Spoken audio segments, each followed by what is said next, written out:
What is the best way for you to invest for long-term financial success? In this video, I'm going to cover the history of market cycles and ultimately talk to you about why I don't believe that buying and holding assets is the right thing for you to do.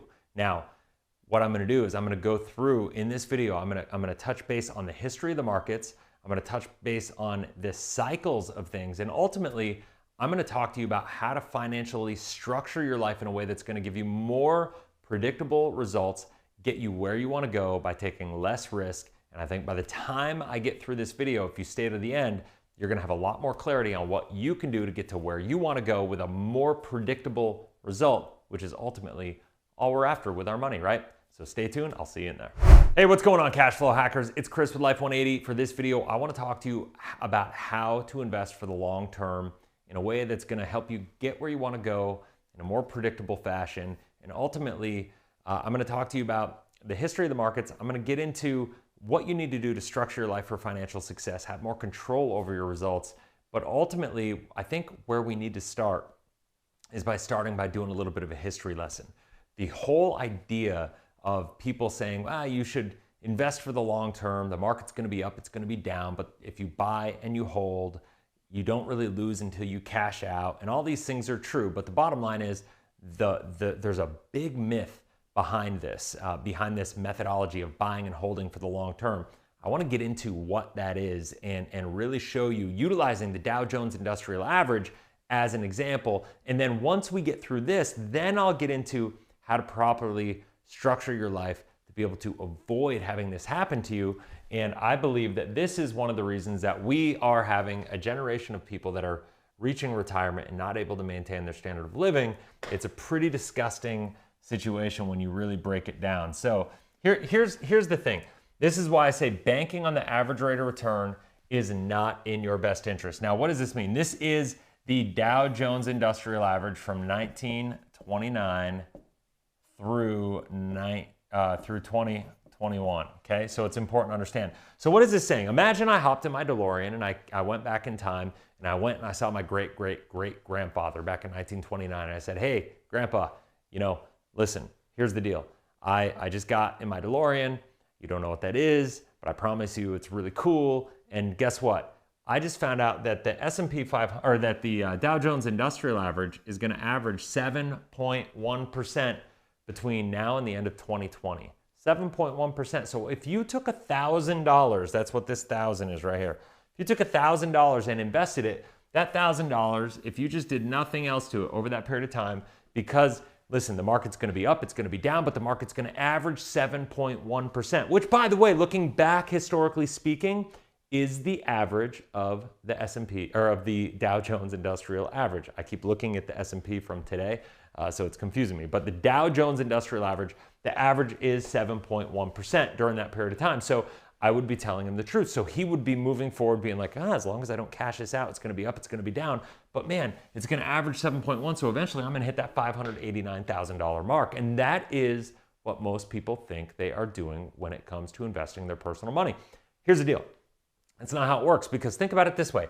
If that were to work that way, this is what would happen. We would have, whoa, that's a really thick line.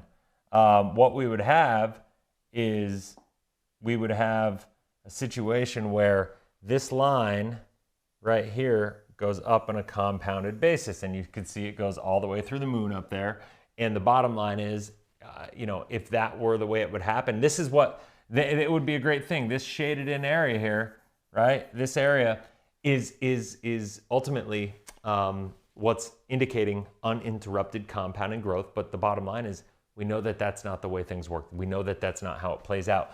The real question is, based on actual performance, if we put that money in the market and let it ride out, this indicator, this line right here, this one right here, this is the one showing what it would do based on actual results based on the market, right? So it seems pretty good.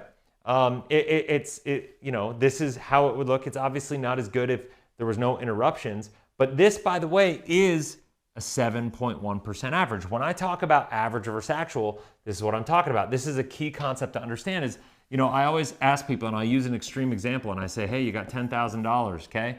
The market goes down 50%. What do you have? You have $5,000, right? So the next year, the market goes back up 100%. So this is year one. This is year two, okay? The market goes back up 100% year two. What are you back? You're back to $10,000. Well, what was your average rate of return? Well, most people would say, well, your average rate of return was 0 because of the fact that you started with 10 and you ended with 10. But the bottom line is it wasn't, because what you did is you had a plus 100 year and a minus 50 year. So 100 minus 50 is 50 divided by 2 years equals 25. So once again, this is an extreme example that will never probably happen in real life, but the average rate of return in this instance is 25%, but the actual rate of return is 0. Now that's an extreme example to show you why these numbers work out the way that I'm showing you, right? That's the key thing to understand here. Now, what do I mean by this? When we look at this chart, when we look at this graph, this 121,000 is the actual number, the actual performance, when this is the average in those two numbers.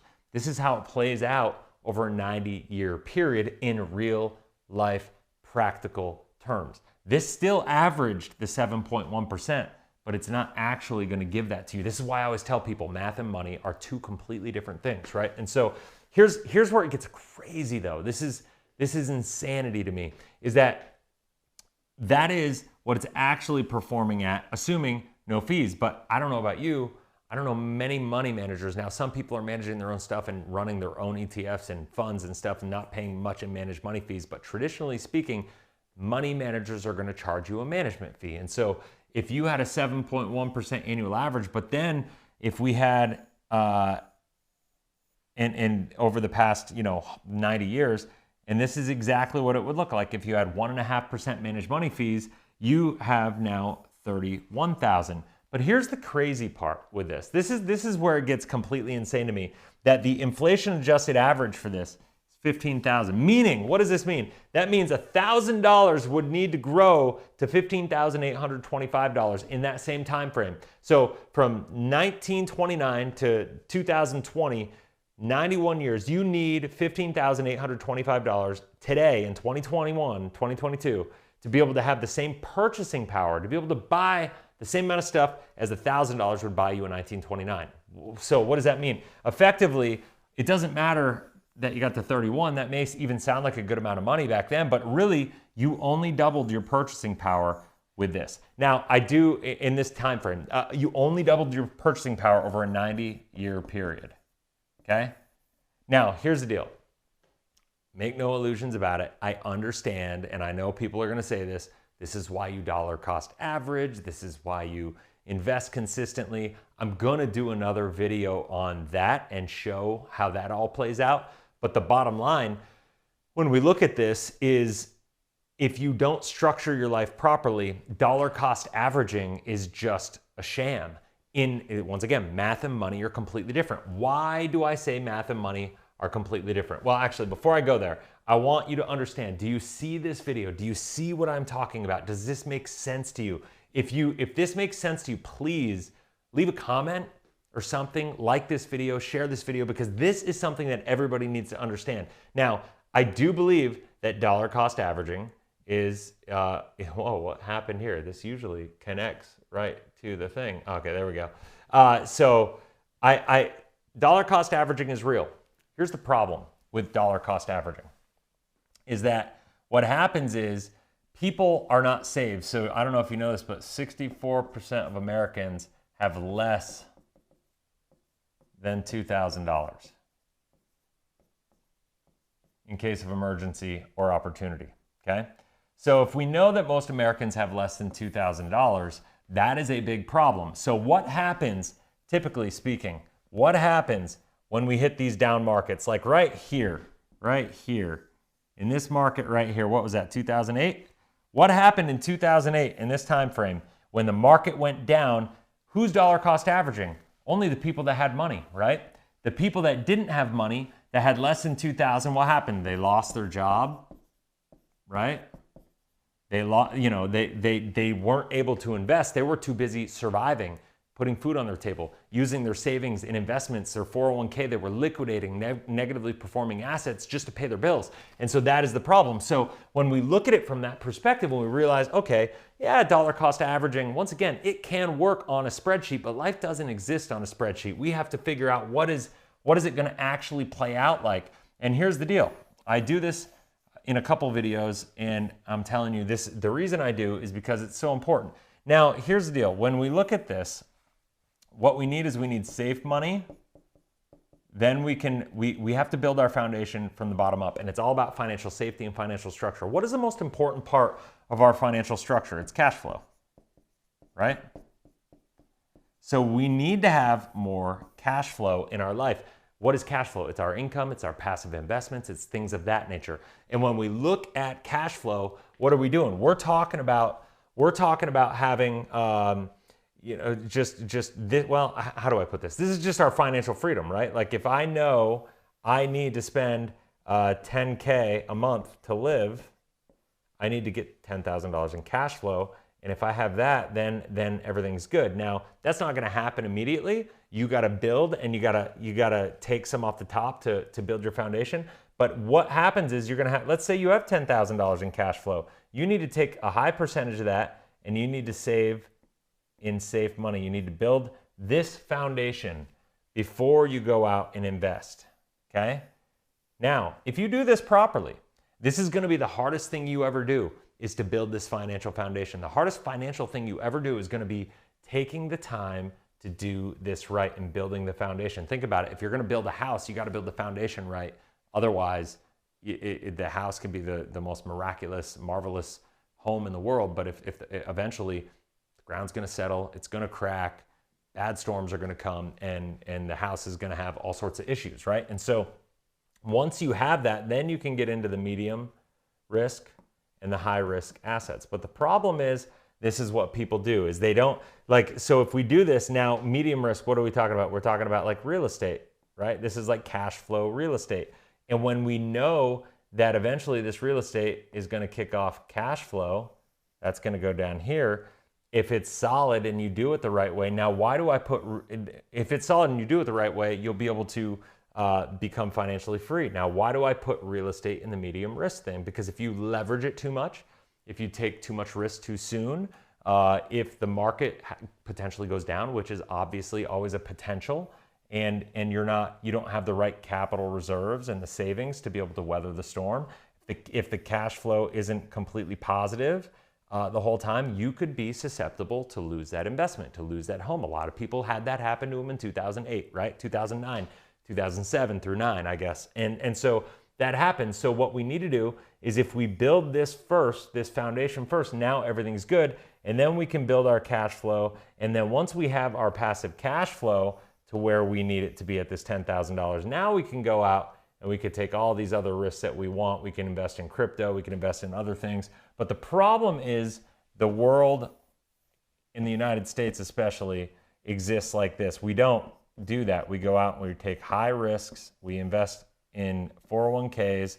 When the market tumbles, our foundation is on this one little point of instability. The world falls over, and ultimately, when the people over here are structured financially poorly, that creates more opportunity for these people over here, right? Now, unfortunately, only about 5% of people are structured like this. But if you could do that, this is the key to success. This is what you need to be doing to be successful. Now, this is why I talk about dollar cost averaging doesn't work, because if you are structured like the pyramid on the right, upside down, and you're taking too much risk too soon, you are not putting yourself in a position to be able to effectively dollar cost average.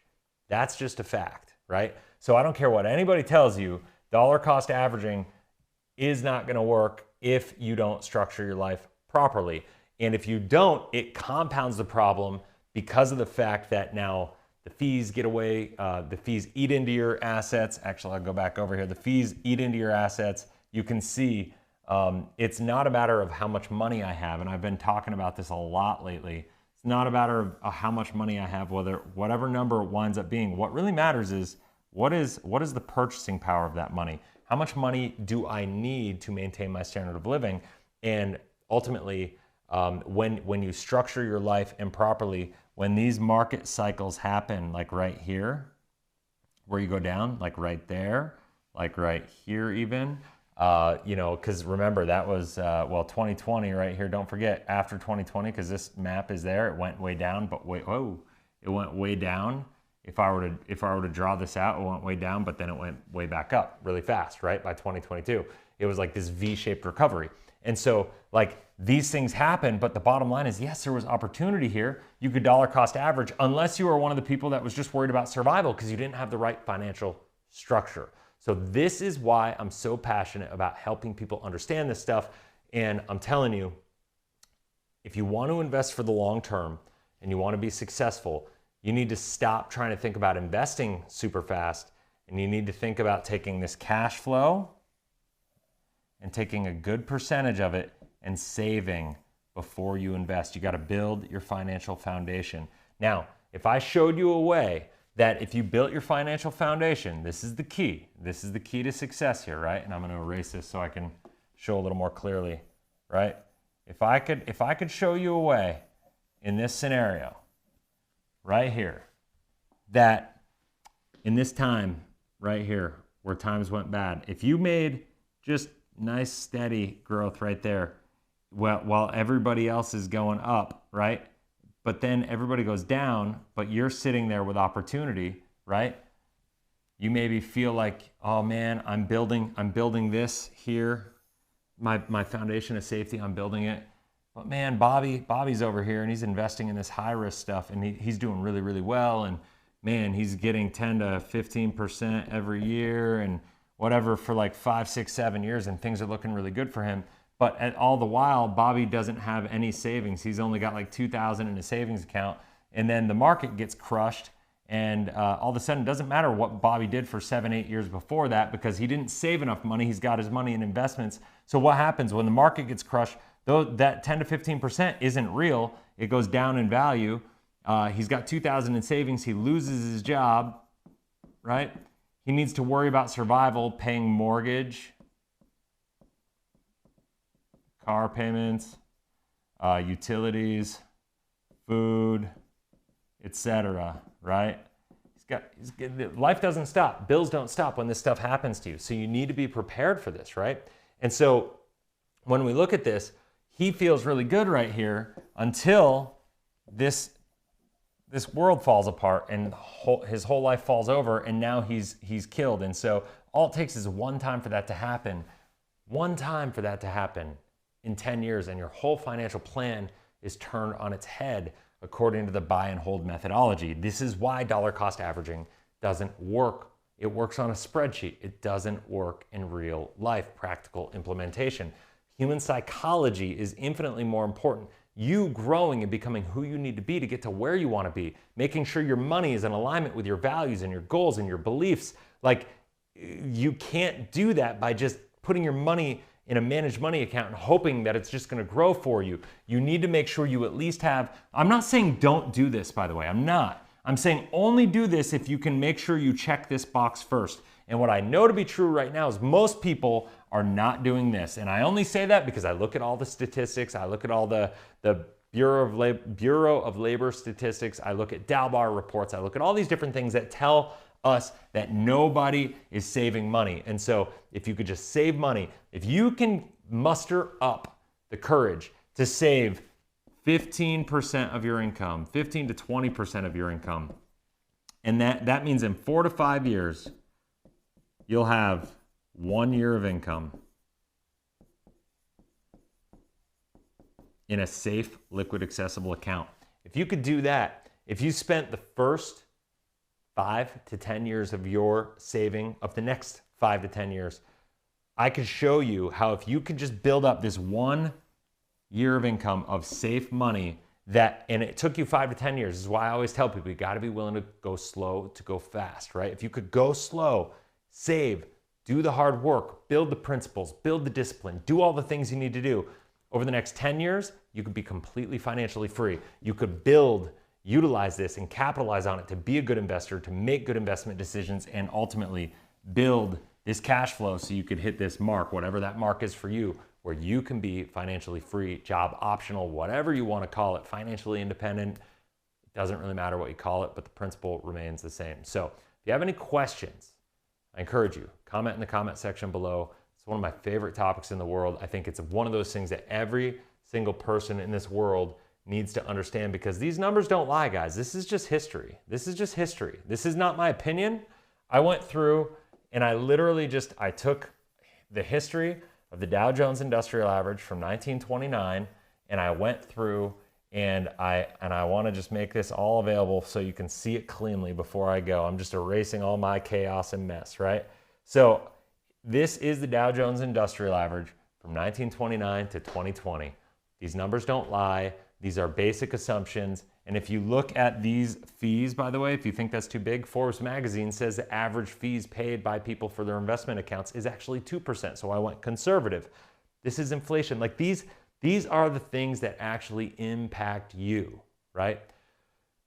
That's what I encourage you to realize and think about. If you're struggling, if you can't figure out why you're struggling, or if you're wondering what you can do, I would encourage you to go down in the link below, set up a call with one of the coaches on my team, and they'd be able to give you a free clarity call to figure out if we can or can't help you get to where you want to go based on where you are.